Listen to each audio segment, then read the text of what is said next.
Ustadz, kita kan sehabis sholat biasanya membaca istighfar sebanyak 3 kali.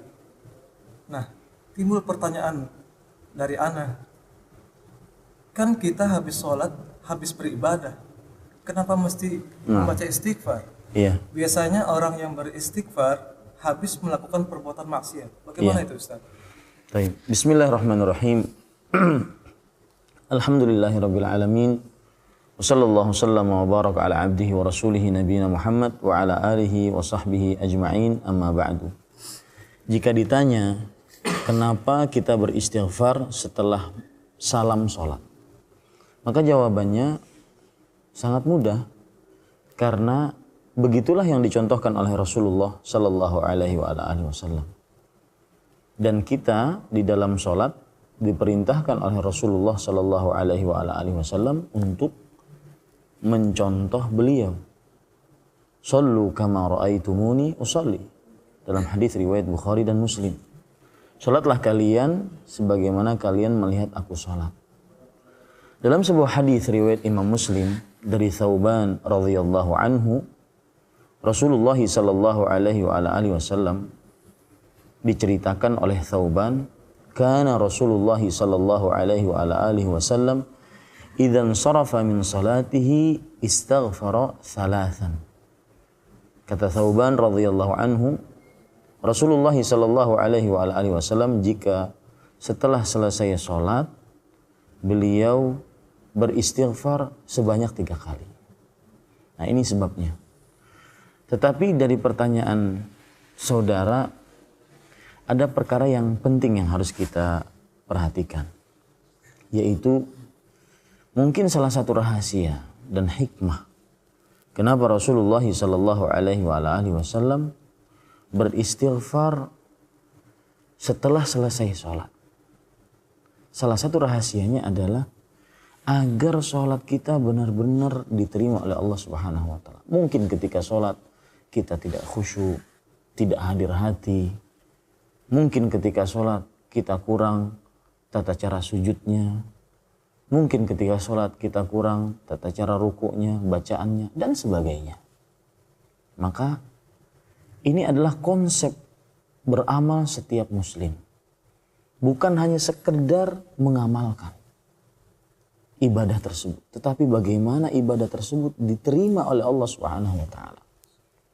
Bagaimana ibadah tersebut benar-benar kita ingin diterima oleh Allah Subhanahu wa taala dan ganjaran pahalanya kita dapatkan.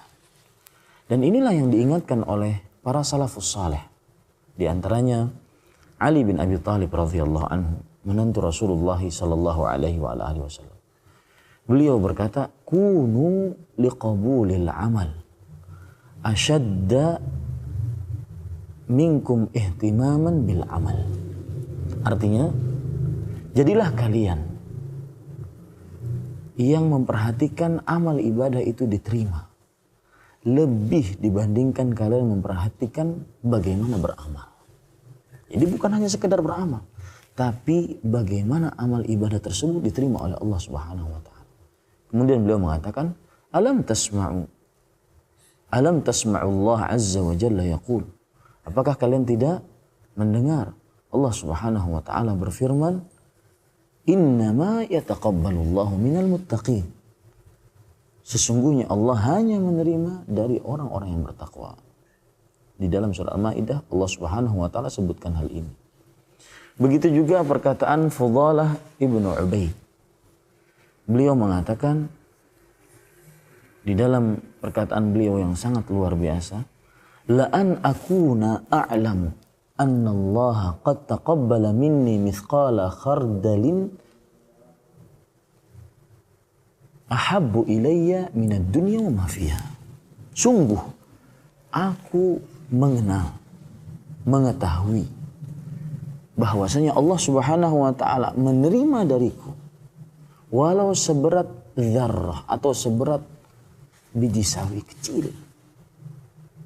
Aku mengetahui amalku diterima oleh Allah Subhanahu wa taala walau seberat itu, maka itu lebih aku sukai dibandingkan mendapatkan dunia dan seisinya.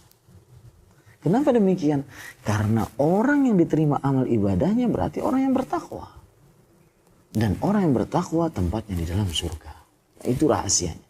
Kenapa kita harus memperhatikan kualitas amal ibadah. Bukan hanya sekedar beramal. Bukan hanya sekedar melaksanakan kewajiban selesai. Tapi harus benar-benar memperhatikan kualitas amal ibadah ini. Apakah diterima atau tidak oleh Allah Subhanahu wa taala. Begitu juga Ibnu Dinar rahimahullahu taala pernah mengatakan, al-khawfu 'ala al-'amal alla yutaqabbal asyaddu minal 'amal. Takut amalan itu tidak diterima lebih dibandingkan beramal itu sendiri.